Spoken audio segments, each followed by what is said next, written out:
Good afternoon, good evening, good morning, wherever you are, and welcome to NerdTube. We are having a mass debate here with What If Episode 3. What if all the Avengers are dead?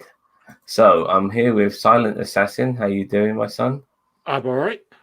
Very good. As well as Cousin Cheeto, who is off camera right now, stuffing his pie hole. How you doing? I just got off of work and stuff in my pie hole, but I am glad to be here with Silent but Deadly and poo particles up there. Wonderful, wonderful. I'm glad you called us those names. So, this was a very much of a murder mystery type episode of What If, with all the majority of the Avengers getting bumped off during the course of this episode. So straight off the bat, we see the death of Tony Stark. Then later on, we see Thor dying as well as Hawkeye, and then we see the Hulk dying. Which out of all the characters who could have died in this, that was the most surprising because I was thinking to myself, how the fuck are they going to kill him? And then on top of that, I think the other surprising one was seeing Natasha Romanoff die because it kind of felt a little bit like her story. And so when she died, I was like, whoa, I wasn't expecting that either. But we obviously did get a revelation during the course of this episode of it being Hank Pym. And I did mention in my TikTok review that what's so fascinating about the story of What If is that a good man can become bad with just a change in scenario, so to speak. And the what if situation was what if Hope Van Dyne had died, and with nobody in his life anymore, Hank Pym turns to the dark side. And in a way, it was unusual seeing Loki being the one to take him down, but that was the case. And with no Avengers around, he was able to take over the Earth. But doesn't mean that there are any other Avengers to continue the legacy. And we do see Captain Marvel come down, as well as the defrosting of Captain America. So, what did you guys think of this episode overall? I'll start with you, Silent Assassin. Good and bad. I thought the good parts was the murder mystery aspect to it because you didn't know what was going on. Because first of all, Tony dies when they give him the injection that would have saved his life. Mm-hmm. Then Prolonged his life. Prolonged his life, yeah. Yeah. Then we got the. What was the next bit? Sorry, I'm just trying to do it in my head. Then it was Thor trying to get Mjolnir back, and then Clint Barton, and then all of a sudden, this thing, David Murdoch. Because we definitely see him not shoot it, and then they go to check on him, and then all of a sudden he just slides off the thing he's on, and then oh my god, to kill Hawkeye, and then it's and from there you're just on your own sort of wild ride, and yeah, I really I like that bit. The bits I didn't like is when they recreated the whole the Incredible Hulk scenario where he's in the middle of that flaming walkway in the university, or yeah, I know what you mean. Or the fact is that we see we don't see anybody picking up the mantle because surely War Machine would have picked up the mantle from Tony. Well, he was just coming into the fray then. You have to understand War Machine was still under Justin Hammer. They still had Whiplash in that universe as well. And this was only a couple of days after he had his fight with Tony Stark as well. So I can totally understand him not being immediately there. But nevertheless, it would be... Who knows what will happen in future episodes and what if they continue this storyline. Cousin Cheeto, what do you think? I actually really like this episode. Sorry. You liked it? What? You liked it or you didn't like it? I misheard I you. liked it. So here's the thing. First off, there's two major things here. If this series is canon to the MCU, which they said it is, it confirms that of Fury's big week, which is that week where those three movies take place. It's never been officially canonized, but if What If is canon to the MCU, then that means that technically Fury's big week is canon to the MCU. So That's really cool. Secondly, I don't really understand why. Or no, wait, no. Let me go back. Oh, I don't understand why they didn't call this like Fury's Bad Week instead of like what if it was Fury's Bad Week or whatever. I don't know. But I really liked the way they did it. They never really explained that, and I get it. That's why it was a part of the murder mystery part of it, because really the difference in this universe is Hope Van Dyne joined Shield, Yeah, which and she she died wasn't. fighting As for far as I Shield. know, she wasn't originally in Shield, but she joined Shield in this universe and then died from that, and that's what drove Hank to the Yellow Jacket persona, which is actually in the comic books. Yeah, So, he's an asshole in the comic books, man. mhm. Like a wife beater and shit. Well, Yeah, that's the well, no, that might have been in the Prime universe that too. is him. That is him. But I think it's also to do with the fact that your personality does well, and your idea of reality changes because you're being shrunk and all that sort of shit. So it fucks with his brain. There is one bad part to this episode, and that's because now I want to see more of what happens Mm, with Captain Marvel. Because I mean, let's be real. Like the only reason why this episode works is because this episode is in hindsight of Phase 1 through 3. Because you could have done this back in Phase 1, obviously, because you didn't know Captain Marvel at all, like was coming. You had no idea. They're able to do this at this point because we have hindsight of Phase 1, 2, and 3. So but I do want to see the whole Captain Marvel thing. How that goes. How the Captain Marvel thing happens. How Captain America gets brought back. And I agree with Gary. I think War Machine would eventually step up. Now I know during this episode he was like with Justin Hammer and all that. I get that, but we know that Rhodey would have cheated up and become basically the new Iron well, Man. eventually, because his suit was under control by Whiplash, Mhm. so there are those sort of speed bumps. Well, and keep in mind, Then Whiplash is still alive then at this and point. yeah, he's still alive, and he's actually he's probably the only person who could have really stopped him was Tony Stark, and with him out the picture. And I feel like the Warriors 3 and Sif would have had more to do in this universe rather than Thor, because it kind of, which is rightfully so, but it all kind of revolved around Thor being the one who took out Loki and everything like that in the Thor movie and in the Avengers movie. I feel like that the Avengers 3, the Warriors 3 and Sif would have had more to do with what happens on Midgard with Loki if Thor wasn't around. So I feel like that there are people to play the parts that can replace these people, and I kind of want to see that because you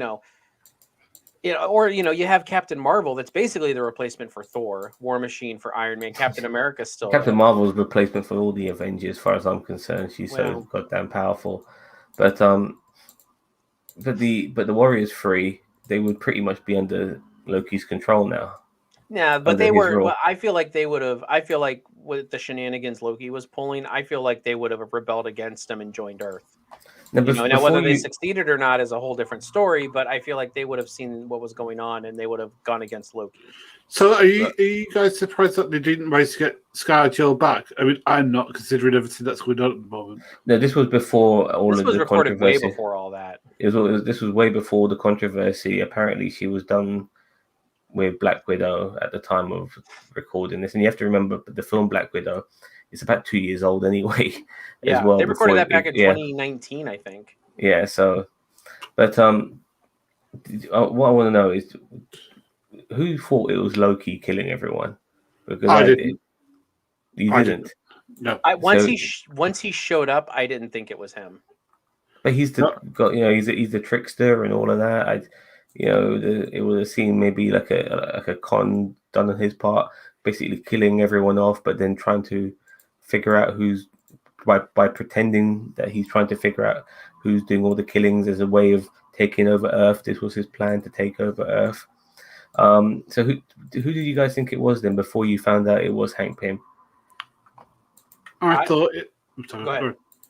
I thought it was possibly Steve Sturridge because that maybe he failed and that it was somebody he could control magic. Yeah, but this was before he became Sorcerer Supreme. No, that's what I mean. I mean, maybe that can never remember the bad guy that Mads Mikkelsen played in it, but maybe like he actually took over and that to assume power. He got told to get rid of the Avengers, so I thought, all right, it's magic.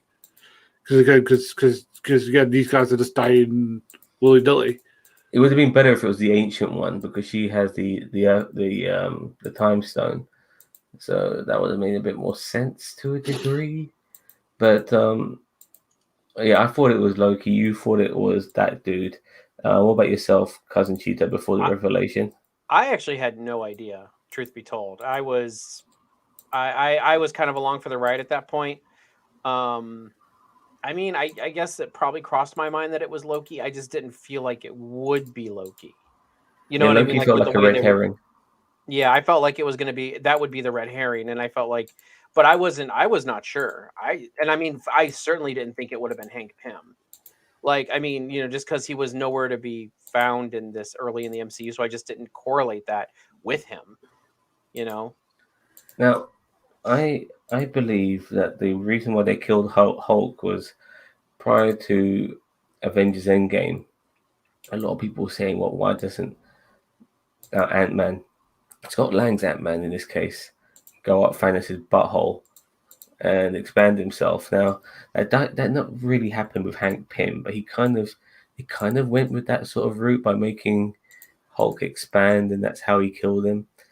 I was shocked. I was absolutely shocked seeing Hulk. But prior to all of that, we got to see Betty Ross again, which was unique, and there was a pretty cool moment where we saw Banner and his two girlfriends or his two love interests with Natasha Romanoff there as well. That's true. And I didn't even think about that. I mean, I knew about Betty Ross, but I didn't even think about Black Widow and Banner.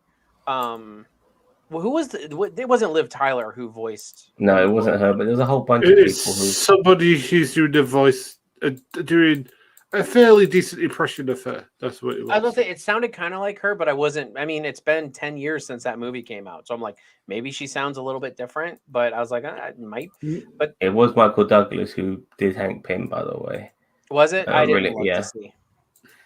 But I'm really happy because he's had some throat issues in the past, so it was good to see him back in that particular role.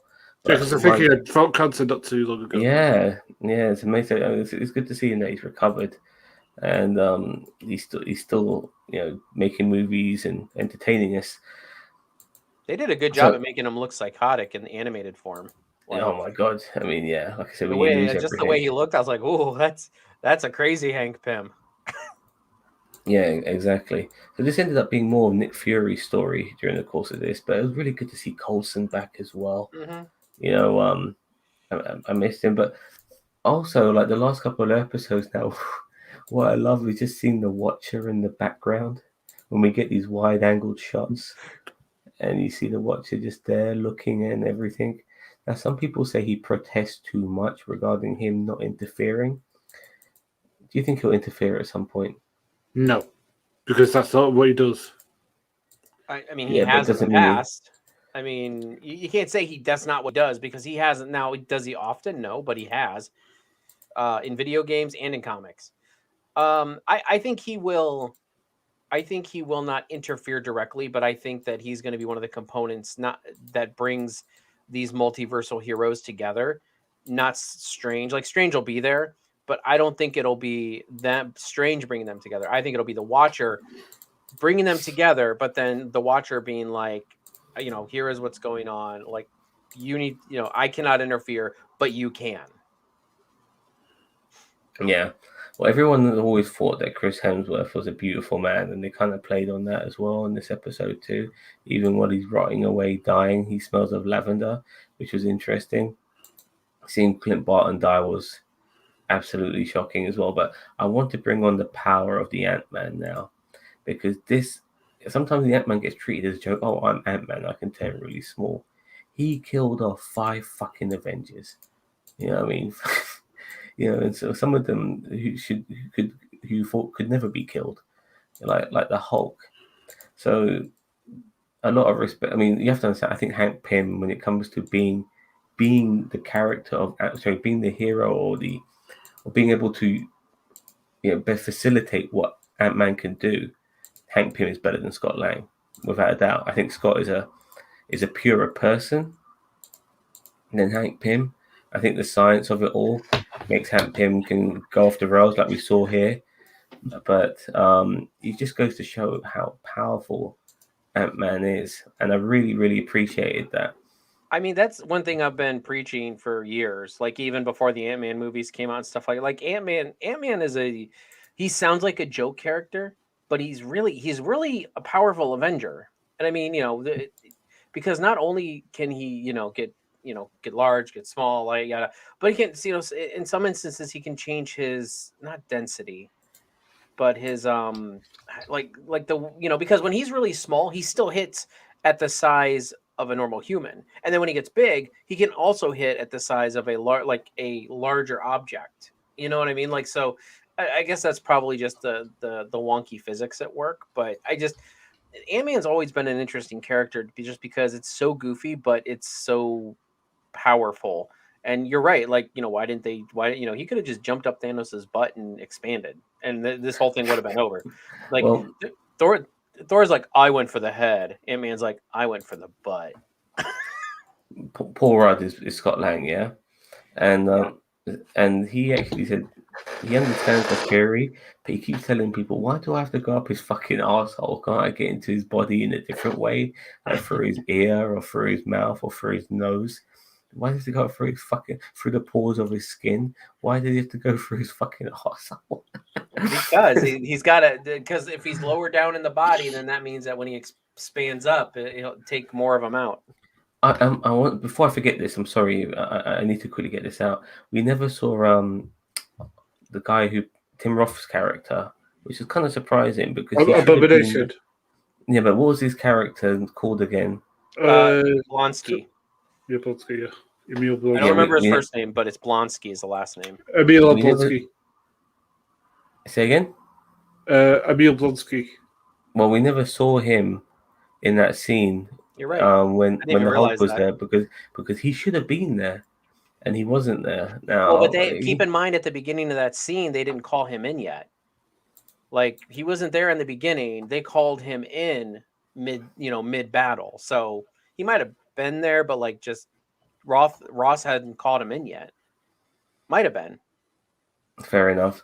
And did you also feel that scene where Natasha's in the back of that truck with all those men kind of reminisced the elevator scene from Winter Soldier, where she beat the shit out of those guys? I didn't think that, but I mean, I thought it was funny.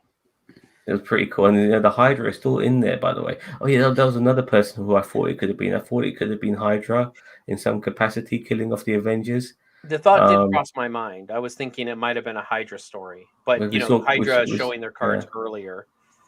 Crossbones. Anyway, go on, boss man. But it wasn't.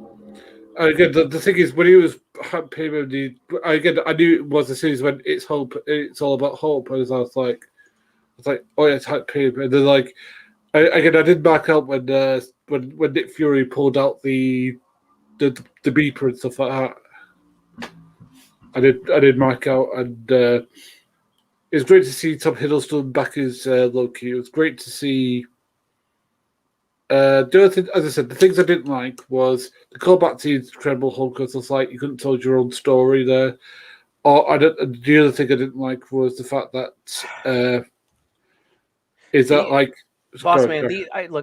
Boss Man, these what if stories are based on the events that happen in the movies. They're not going to be completely out of left field what ifs. These are stories that are slight variants on the movies. So I mean, you keep on saying, "Oh, they could have told their own story."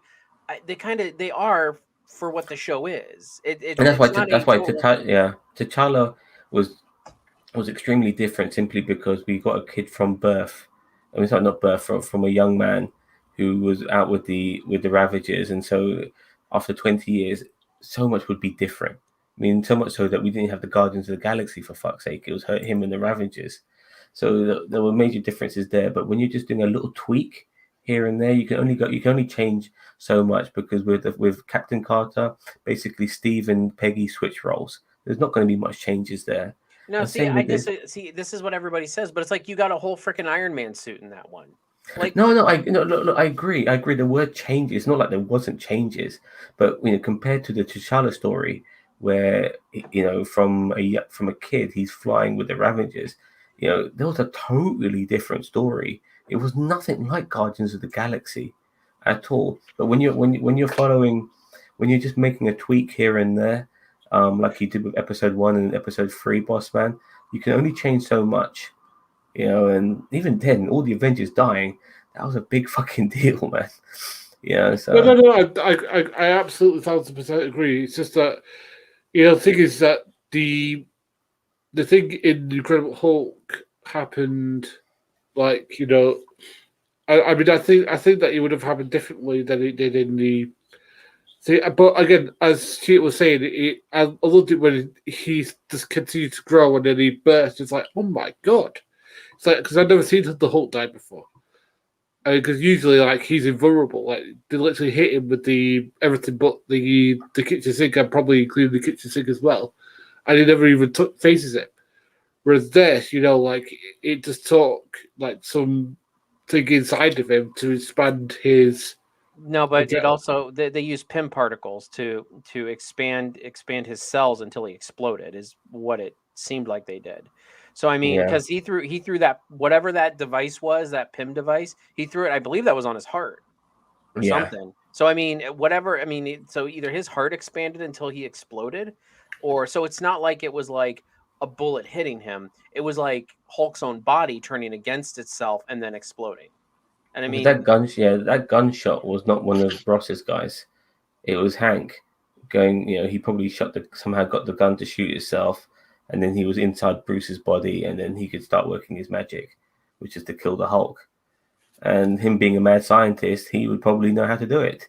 But yeah, brilliant. I mean, the more I think about this episode, the more I wish it had just a little bit more time, just to maybe spread out a bit. Because I was feeling the rush here and there a little bit with this episode. Because when you're talking about a murder mystery, you need a bit. It needs to be a little bit of a slower burn. But still, for what it is, I thoroughly enjoyed it, and I'm looking forward to the next episode. I can already tell you that the next episode is going to be, I believe, it's going to be Doctor Strange, and it's going to be more. And that's what I've been hearing through the Vine grape, and it's going to be very similar. Unfortunately for you, boss man, it's going to be very similar to the Doctor Strange movie, but it's going to have more of a dark turn to it as well. I don't think he'll have his hands damaged. It's not if it's not. I don't mind if, let's say, for example, it's the same events, but there's a different twist to them. Like, let's say, for example, there's a little bits, like, for example, in the last episode, there was little bits of Guardians in it, when he took the Tesseract from the. There wasn't the Tesseract, it was something else, from the pool. That happened in the original. Yeah, the Power Stone for the original, for the thing. That I didn't mind. Because again, like, the thing is that, like, but they twisted it enough that it was different, if that makes sense. I don't mind if they do that. But after that moment, it was pretty much a totally different film or episode to what Guardians of the Galaxy was. Totally different. Exactly. And I wouldn't have minded this if it was the same sort of events that happened in Incredible Hulk, but it's twisted just a tinge. If that makes sense. The Hulk blew up, so yeah, he died, and we had Black Widow pay him a visit as well, which was Black Widow was with him and Betty. Yeah, like Betty would have been in the corridor with him, which and she wasn't, and so yeah, I mean there was enough differences there as well. So I wonder what's going to be happening next. I wonder if any of these episodes are going to be connected at some particular point. Regarding Chadwick Boseman, it was good to hear his voice last week, but he will be back for 3 more episodes. Mm-hmm. So he's done 4 episodes of What If. So it'll be. Well, I'm pretty sure, as I said, they have like a multiversal Defenders thing. Avengers. Well, Defenders, whatever. I mean, or Avengers. I mean, I got goosebumps just seeing Captain Marvel at the end when he goes, "Welcome home, Captain," and then he's actually talking to Carol Danvers, not Steve Rogers. and then you hear her music and she's ready for the fight. I was like, yeah, this is awesome. And I now do. we're That's what I'm ending. saying. I do want to see what happens. Like they thaw Steve out, and then you know they get Rhodey, and I kind of want to see what happens with that trifecta: Captain Marvel, War Machine, and Captain America. You know, like I don't. I mean, who else could they have gotten at that point? You know, to join the team, like who would have been around? Nobody. I don't Well, you think. got Black Panther. I mean, they could have worked it in. Yes, I mean they could have done that, but I don't know if. I mean, I back then it would have been well. T'Challa might have been Black Panther at that point, but they were still I was pretty thinking more young. Killmonger, but Yeah, who Killmonger was knows? out there, but I mean, maybe they could have recruited him. But I do like the fact that, at the end, because there's no Avengers, Loki basically easily takes over Earth. I mean, to be honest, I'm surprised that wasn't doing what he originally did in, was to, Well, use diplomacy. yeah. Yeah, but Well, his brother would have stopped him. But with his brother dead, this angle works. He doesn't have to go in there guns blazing, so to speak. Yeah, but what happens when Odin wakes up? Because think about it, like this takes place when Odin's in the Odin sleep. Odin wasn't dead, Yeah, but his so mom's still alive, isn't and his she in mom's still charge? alive. So Odin will wake up, and I mean, I don't know if that would play a factor if Odin wouldn't care. I mean, I feel like Odin Odin would would care care. if Loki. Odin would care that his Yeah. son's dead for sure. Well, yeah, no, I Yeah. meant like about Loki ruling the Earth. And Odin would have been probably covered in guilt because he was the one who made his son human for him to be killed in the first place. Yeah, there's just so many angles they can go with this. Now we're not even halfway through this season. We're 3 episodes in. There's going to be just so much. I know who would have replaced Black Widow. Just so you know, Who? His sister. No, Maria Hill. She would have actually gotten something to do. Yeah, they need to put more. They really need to get Maria more in this because Do you I think really Colby thought that Modus would say yes to doing this? Because again, a few key actors have said no to being this. Like Robert Downey Jr. is not being in this. Yeah, but he's in a whole different ball game. Like the guy's pretty much been the face of the fucking of everything. While Colby Smulders is just a bit part player. It's chalk and cheese, mate. Yeah, You know? I mean, and I'm not even saying that Colby Smulders is anywhere near the skill level of Natasha Romanoff, or not. Maria Hill is anywhere near Natasha Romanoff. I know Maria Hill's a good agent, but Romanoff's a trained assassin killer. Like I mean, Maria Hill wouldn't last 5 minutes against Black Widow, in my opinion. But just saying, like there's kind of parallels there to replace. What's the name of Peggy's niece again? I forgot. Sharon Carter. Yeah, I was looking. One. Sharon Carter could have been. I'm surprised we never saw her in this, actually, because she would have been working for Shield at the time. So, but nevertheless, like I said, it was a very good episode. It was good to see some old characters back, and in a way, with certain characters dead, people like Coulson will probably remain alive, which is good to see. I don't know where we're going to be going with this in the future, but I'm so on board with this, and I'm really hoping with the next week's episode regarding the more evil or darker version of Stephen Strange, which is what's been rumored. I hope that has some sort of connection with Spider-Man 3. I thought it was supposed to be. What's it called? I thought it was supposed to be Spider-Man is the Sorcerer's Supreme now. There will be something like that as well, in my opinion. So not in my opinion, there will definitely be something along those lines in one of those episodes.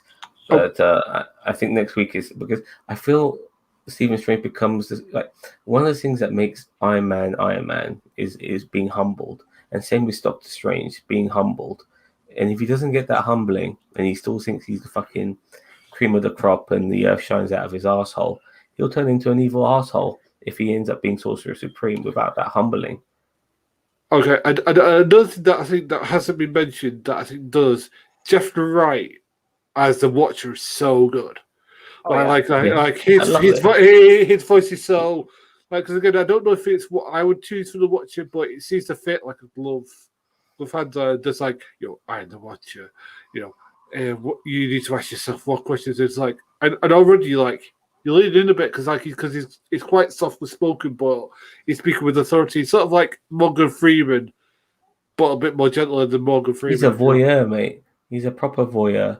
Watching everything from a distance. I wouldn't mind seeing him show up in Multiverse of Madness in some, like, not him as in a person, but like the Watcher in live action. Because I mean, they did it in Guardians 2, and I thought they looked a little wonky. But if they kind of fine tune him and they put him in Multiverse of Madness for like a cameo, or not even a cameo, but like a scene where Doctor Strange is talking to the Watcher or something like that, like I could see that, and I'd like that.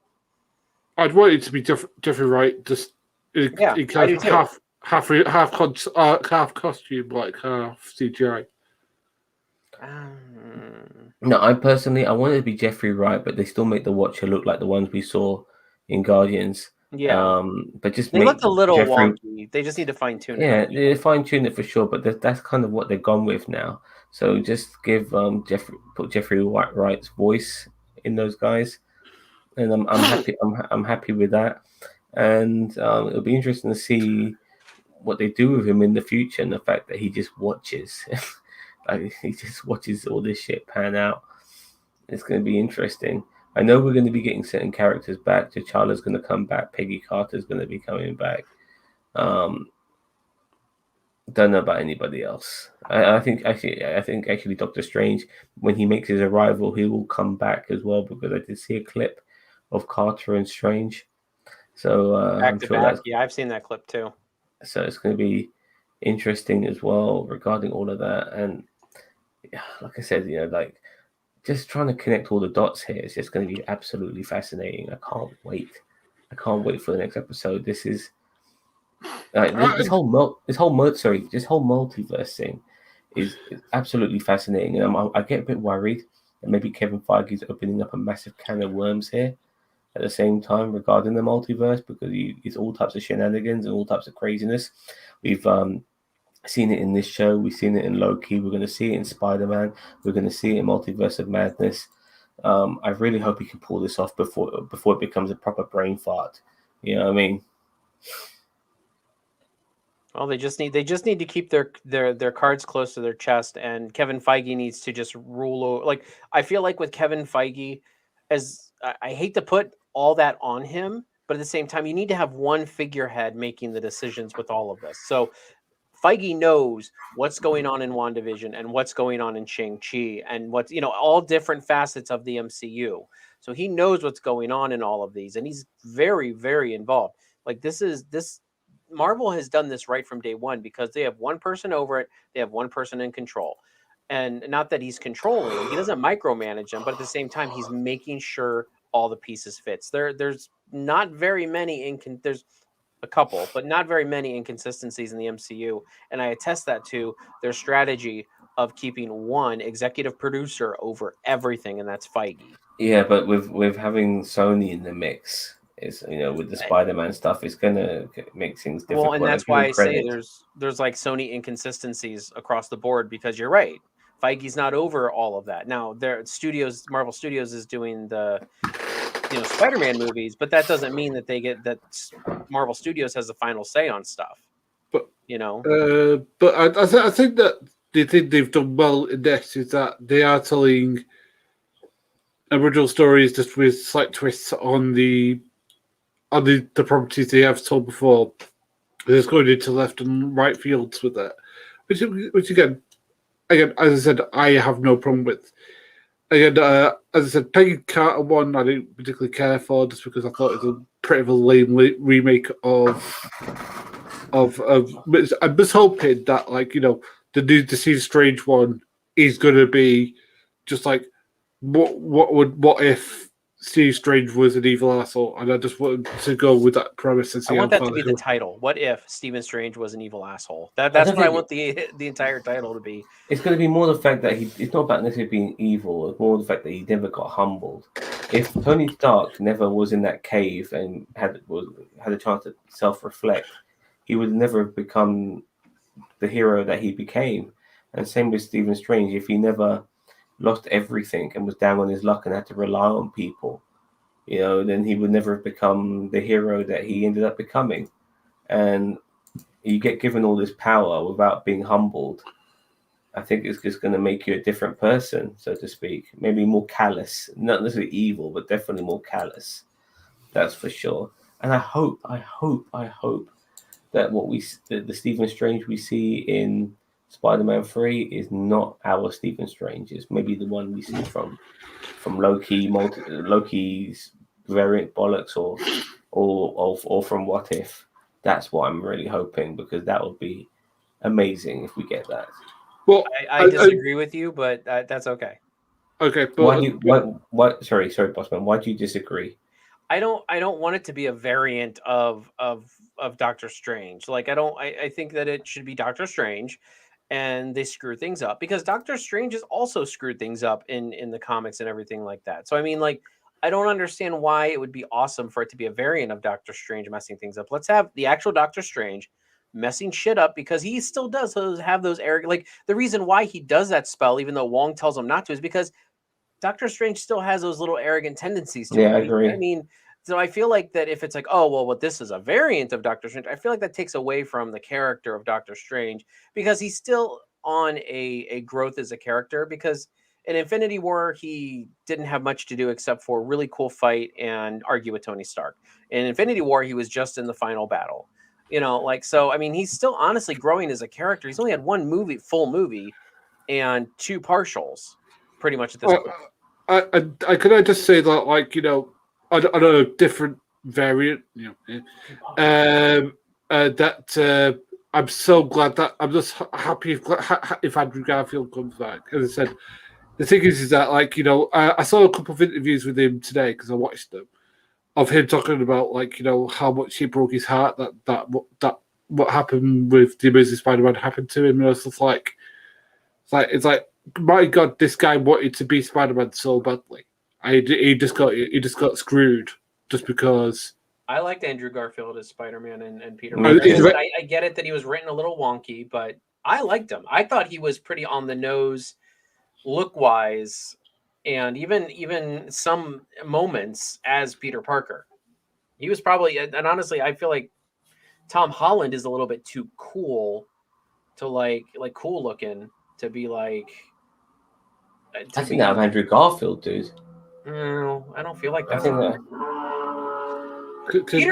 Peter Parker was never like not popular. He just wasn't. He was the science kid, and he got picked on. But it's not like he wasn't that bad looking. He wasn't this big old nerd. Like, he wasn't this, because look, he hung out with Gwen and MJ. I mean, you got to be at least some kind of popularity to hang out with those two. Harry Osborn. Yeah, he was more of an introvert, I guess.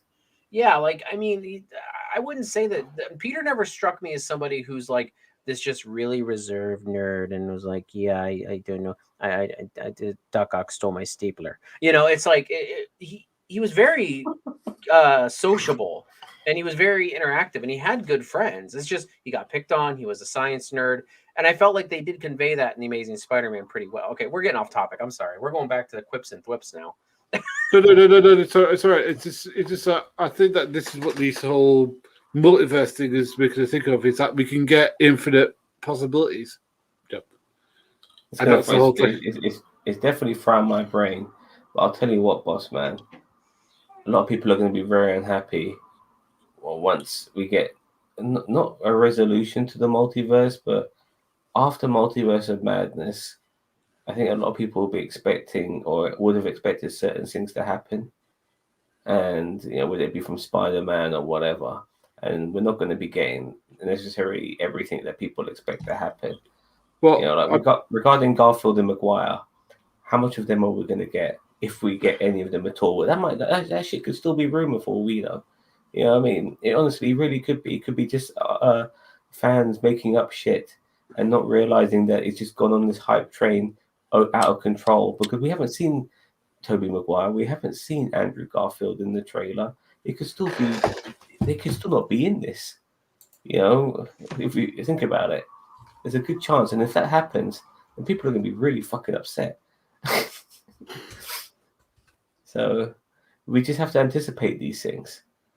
We prepare. I just say prepare to be disappointed because some revelations are not going to happen.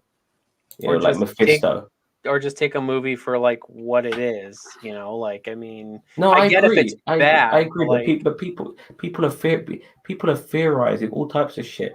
They thought in one division that fucking what's the face and Monica Rambeau's friend was going to be Reed Richards. You know, the friend who was going to help her with some tech was going to be that Reed was the Richards. fandom's fault for Yeah, doing that. no, on Mephisto, but that's still happening now. But I'll tell you one thing: they did get Kang the Conqueror correct. They So did. they Anyone who did get said that, Kang. I mean, I thought it was going to be silly for them to introduce Kang in the last episode, like, and I was completely wrong. I thought that they wouldn't do that. And although the episode was pretty good, I still feel like they kind of shoehorned him in at the end of the series.